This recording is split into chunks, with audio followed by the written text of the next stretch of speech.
RCF.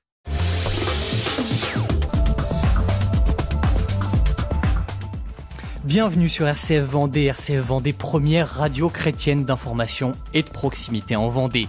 Ce soir, nous parlons de l'Europe à 10 jours des élections européennes. Élections européennes où on va élire le 26 mai. 79 députés, tous partis confondus, qui siégeront au Parlement à Bruxelles. Députés européens qui arbitreront des sujets aussi primordiaux que la politique agricole commune, l'immigration ou le réchauffement climatique. Pourtant, l'élection peine à mobiliser 45% d'abstention, c'est ce qui est prévu. Et il faut le dire, tout le monde, le scrutin paraît bien compliqué aux Français. 44 listes différentes, à chaque fois 79 candidats et des alliances entre partis qu'on a des fois du mal à comprendre. Justement, pour tout décrypter des institutions et de la politique européenne, on a fait appel à un spécialiste, un historien du droit, un politologue. Il enseigne à l'ICES à La Roche-sur-Yon, c'est Guillaume Bernard. Bonsoir Guillaume Bernard. Bonsoir. Vous avez dit dans une interview, personne ne gagnera les élections européennes. Vous prédisiez cela en vue du taux d'abstention qui s'annonce très important le 26 mai. Est-ce que l'offre politique, elle est insuffisante pour ces élections européennes d'après vous ? Alors, à partir du moment où on envisage qu'il y ait 60% ou à peu près 60% d'abstention, c'est qu'à l'évidence, l'offre qui est présentée aux Français, ne les satisfait pas. Le taux d'abstention aux européennes est passé d'environ 40% en 1979 à 60% aujourd'hui. C'est bien le signe que, l'élection n'intéresse pas et que seule la présidentielle et au local, les municipales pour le maire, sont les élections qui mobilisent les électeurs. Et pourquoi il y a une telle abstention en règle générale de ces dernières élections européennes ? Comment ça se fait ? Parce que je crois que les Français sont un peu dégoûtés, du fonctionnement des institutions européennes et du rôle que les partis politiques et les hommes politiques français ont vis-à-vis d'eux et vis-à-vis des institutions. On se souvient évidemment du drame du référendum de 2005 où les Français avaient rejeté le traité établissant une constitution pour l'Europe, qui ensuite est revenu par la bande pour une grande partie, de ces dispositions avec le traité de Lisbonne de 2007 qui s'applique depuis 2009. Il y a cet élément-là. Ensuite, je crois qu'il y a une incompréhension du fonctionnement réel des institutions. Quel est le rôle véritable de la Commission, le rôle des États, le rôle du Parlement, peut-être, que il y a un rejet, de ce qu'est devenu ou de ce qu'est l'Union européenne, c'est-à-dire qu'on a tous les inconvénients en interne d'un État fédéral, des contraintes, et en même temps on n'a pas l'avantage d'un État fédéral, c'est-à-dire la puissance diplomatique, la puissance militaire. Donc dans ces conditions, c'est à la fois un rejet de la classe politique et peut-être effectivement un certain dégoût, de l'Union européenne telle qu'elle fonctionne aujourd'hui, ce qui ne veut pas dire que les Français soient anti-européens, parce que je crois qu'il faut bien distinguer le fait qu'il y ait une civilisation européenne auquel les Français sont sûrement attachés, et puis les institutions de l'Union dont on se dit que finalement, ça n'est pas vraiment la défense de l'Union, de l'Europe, civilisation qu'elle a en tête, mais beaucoup plus, le fonctionnement interne. C'est-à-dire que c'est le moyen qui est devenu une fin en soi, et de ce point de vue-là, c'est une certaine perversion intellectuelle que les Français ressentent, d'où, je le crois, le taux d'abstention important. Le fait que Emmanuel Macron, le président de la République, c'est pas le premier à le faire, mais s'oppose, il fait de cette élection une élection référendaire, pour ou contre lui. Est-ce que ça aussi, ça participe de la lassitude des Français ? Après 6 mois de gilets jaunes, je crois qu'il pouvait difficilement ne pas essayer quand même de redorer son blason et grâce à sa position centrale sur le spectre politique, essayer de rassembler, de réunir, tous les modérés de droite, de gauche, contre, les contestataires, contre les anti-systèmes, voire peut-être même les hors-systèmes, parce que on le voit bien, les partis dits anti-systèmes, la France Insoumise ou le Rassemblement National, ne font pas non plus des scores mirobolants, et donc finalement les Français sont un peu dubitatifs vis-à-vis de ces partis-là, qui certes sont contestataires, mais finalement sont dans le système. C'est-à-dire que par rapport aux Gilets jaunes, les anti-systèmes, les partis anti-systèmes sont quand même eux-mêmes le système. Et donc il n'y a pas véritablement d'offre politique hors système, et c'est ce qui explique, je crois, l'abstention. Non, Macron, il ne pouvait pas faire autrement qu'essayer, de se servir de cette élection où il sait que finalement ce sont les catégories socio-professionnelles les plus élevées qui vont se mobiliser. Et donc il espère effectivement que les l'électorat populaire s'abstienne et que donc cela affaiblisse les résultats de ces principaux concurrents de droite et de gauche. S'il y a un désamour entre les élections européennes et les Français peut-être, c'est qu'il y a aussi un problème, c'est le mode de scrutin. Sur ce point, j'aimerais qu'on puisse éclairer un petit peu nos auditeurs. En 2014, dernière élection européenne, on votait pour 8 listes régionales en fonction, en gros, de là où on habitait. En clair, les Vendéens votaient pour des personnes de la région et pour des Vendéens. Ce n'est plus le cas aujourd'hui. Une loi est venue changer ça. C'est la loi du 25 juin 2018. Elle établit que tous les partis ont une circonscription nationale et une liste unique, 79 candidats dans cette liste unique. Qu'est-ce que ça change d'avoir une liste unique pour ces élections ? Alors d'abord, c'est un retour aux sources, parce que au départ, en 79 et jusque dans les années 90, il y avait une élection nationale. Ensuite, dans les années 2000, notamment, je dirais, pour affaiblir les partis contestataires, alors à gauche, c'était les Verts, à droite, c'était le Front National, eh bien, il y avait eu une transformation de l'élection avec des grandes régions, ce qui faisait que, eh bien, forcément, les partis qui n'avaient pas des résultats lisses au niveau national, au même niveau en fonction des régions, avaient normalement moins d'élus. Donc, c'était une petite tambouille que, eh bien, Macron a supprimé. Essentiellement dans son intérêt personnel, parce que son parti, La République En Marche, n'a pas véritablement d'enracinement local pour l'instant. On le verra bien lors des prochaines élections. Ça sera un gros enjeu politique pour la reconstruction des forces et des partis. Si LREM arrive à avoir des enracinements, gagner des mairies, des départements, des régions, ce qui n'est pas encore le cas. Mais enfin, en tout cas, lui, il avait intérêt évidemment à avoir des listes nationales pour effectivement clarifier d'une certaine manière le choix des électeurs entre, disons, les trois gros blocs, celui de gauche, celui du centre et puis celui de la droite.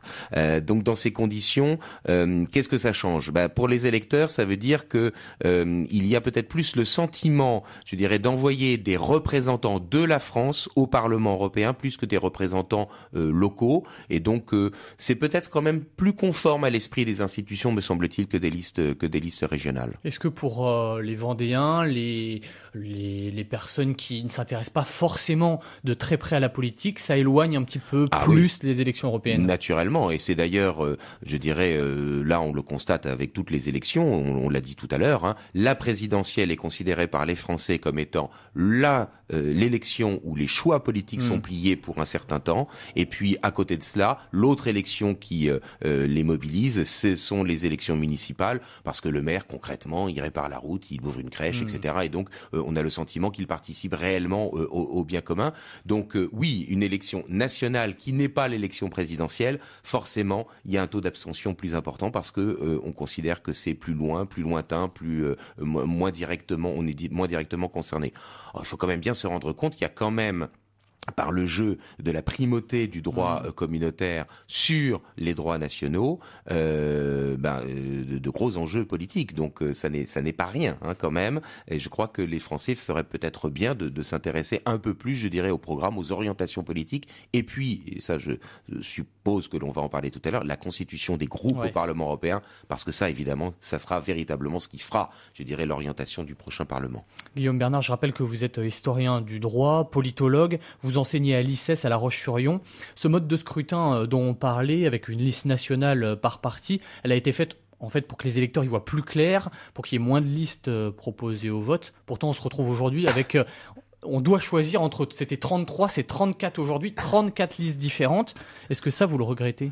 Ça, c'est totalement ubuesque. Il est bien évident que déjà, lorsque l'on arrive avec une quinzaine de candidats à la présidentielle, ça ne permet pas véritablement de se rendre compte des vraies différences entre les candidats. Là, 34 listes, il est bien évident que cela brouille les repères. Pour autant, on peut penser que les 34 listes ne seront pas véritablement présentes dans les bureaux de vote le 26 mai prochain, encore que parce qu'elles n'auront pas eu les moyens financiers d'imprimer leurs bulletins. Naturellement, vous pouvez toujours imprimer par Internet les bulletins des listes en question, mais je crains que les gens ne le fassent pas véritablement. Non, je crois que ces partis politiques ou ces listes, elles essayent d'exister pour avoir une visibilité, pour profiter de la campagne officielle, en essayant d'émerger un petit peu, et donc du coup d'essayer de capter un certain nombre de militants ou d'adhérents pour exister. Donc c'est moins le fait d'espérer d'avoir des élus, parce qu'il faut quand même faire 5% pour avoir des élus, et même des vrais partis politiques réels, ayant une vraie représentativité comme Debout la France de Nicolas Dupont-Aignan, ne sont même pas assurés de faire 5%. Le PS de Raphaël Glucksmann. Exactement. Et donc par conséquent, oui, il y aura très peu de listes qui auront véritablement des élus au soir du 26 mai. Oui, les sondages parlent de 5 ou 7 partis qui vont envoyer des députés à Bruxelles. Est-ce qu'en fait on brouille pas l'élection européenne et on la fausse pas avec ces 34 listes? Parce qu'il y a des partis, je cite donc Une Europe au service des peuples de l'Union des démocrates musulmans, ou alors l'Espéranto, la liste pour l'Espéranto. Est-ce que ça c'est vraiment l'élection européenne? C'est compliqué votre question. Le communautarisme, qui se développe en France, écoutez, il n'y a pas de raison qu'il ne se manifeste pas, qu'il ne soit pas aussi illustré lors des élections politiques. Et donc la présence d'une liste musulmane ou islamiste c'est la 34e liste. Il est évident que ça, c'est quand même un signe de l'évolution sociologique du pays, et ça, c'est quelque chose de très important. Et le communautarisme est incontestablement un des éléments, je dirais, qui brise, ou qui contribue à briser la cohérence du lien social et de l'harmonie du corps social.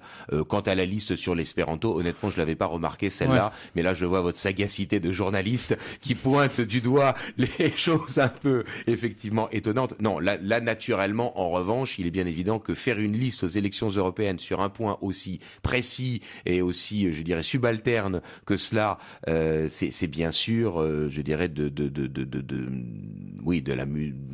l'amusement. C'est pas le bon terme, mais enfin, je dirais, cela perturbe les repères.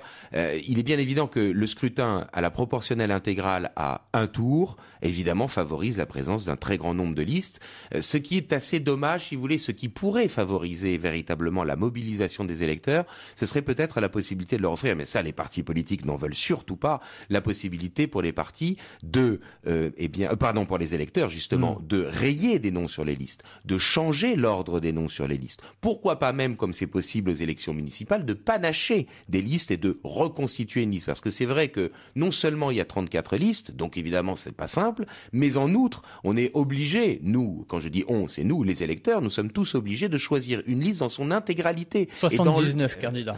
Je crois qu'il va y en avoir un peu moins parce que les Britanniques vont finalement voter. Oui. Là aussi, ça va perturber la constitution des groupes. Ça va être intéressant. Mais enfin, en tout cas, on est obligé de prendre la liste telle que les partis nous la proposent.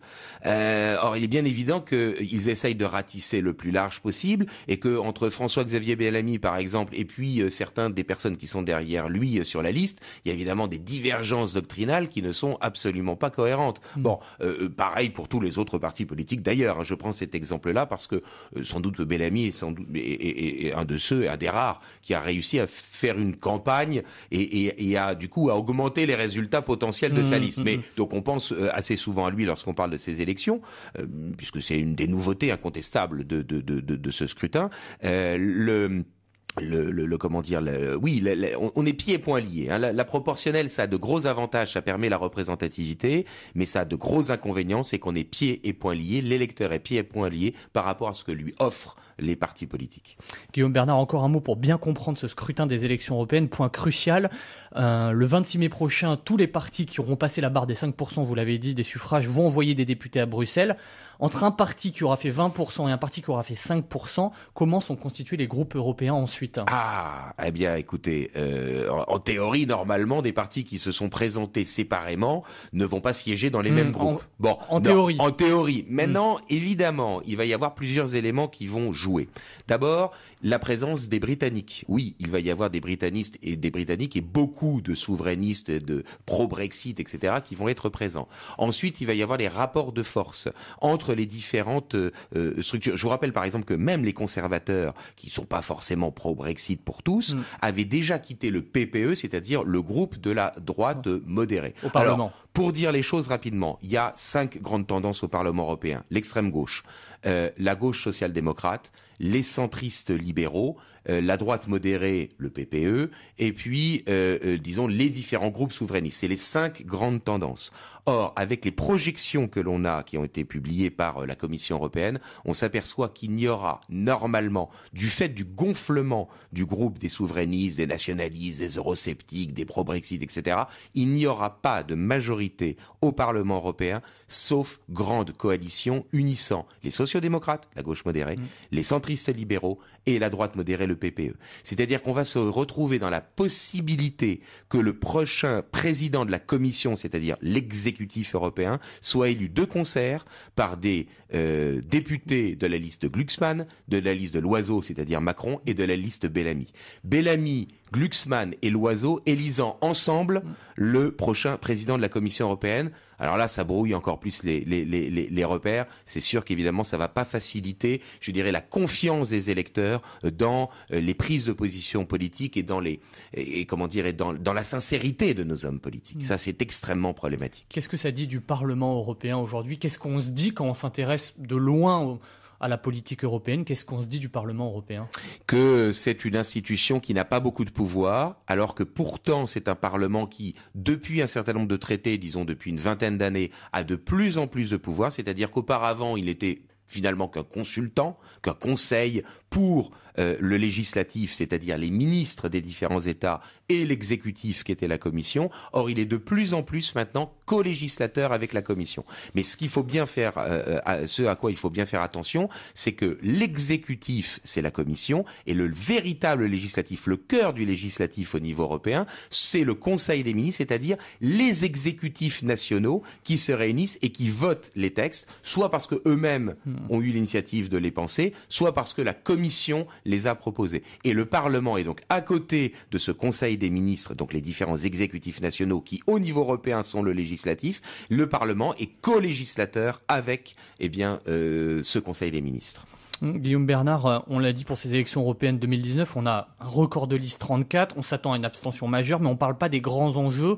Au fond, est-ce que on a, en gros, dans le paysage politique, ceux qui veulent sortir de l'Europe, les souverainistes qui veulent une Europe des États, on va dire, et les fédéralistes qui veulent plus de pouvoir pour l'Union européenne. Comment se compose le paysage politique français avec ça ? Écoutez, je crois que malheureusement, il manque une alternative qui est le fait de dire, à côté de on continue comme si de rien n'était, ou on casse tout, ou on essaye de réformer quelque chose qu'on a déjà essayé de réformer et à l'évidence ça ne fonctionne pas vraiment, il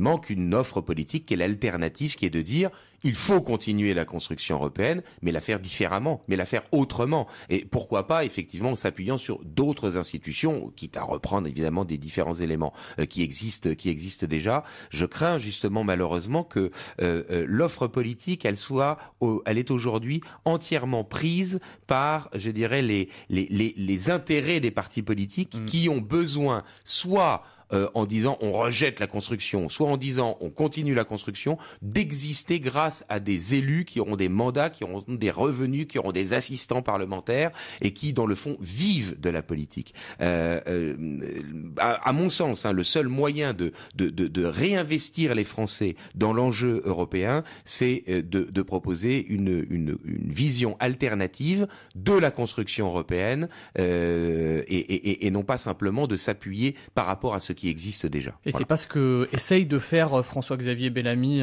tête de liste des Républicains, en disant on reste dans l'Union européenne mais on modifie. Alors, je crains que malheureusement ces positions personnelles ne soient pas tout à fait partagées par le reste de son parti politique et des autres personnes qui sont sur sa liste. Disons que, en tout cas, il est certain qu'il essaye, et ça a été une des nouveautés intéressantes, d'innover, je dirais, dans le discours politique. Ça, c'est incontestable. Il a d'ailleurs fait une campagne assez efficace, puisque si on regarde les sondages d'il y a un an, LR était à 8%, il est aujourd'hui à 15%, donc il a quasiment doublé le résultat, et donc il est au-dessus, je dirais, de la barre symbolique des 12,8 que Nicolas Sarkozy avait fait en 99. S'il fait en dessous de 12,8, Et c'est un échec pour lui. S'il fait plus de 12,8, c'est incontestablement un succès. Mais 15%, peut-être 17, peut-être 18. En tout cas, ça sera moins que les 21% de 2014. Pareil pour le Front National qui aujourd'hui pérore en disant ben voilà, on est peut-être le premier parti, encore que bon, on sait pas trop parce qu'il y a des marges d'erreur dans les sondages, mais ils sont donnés à 22%.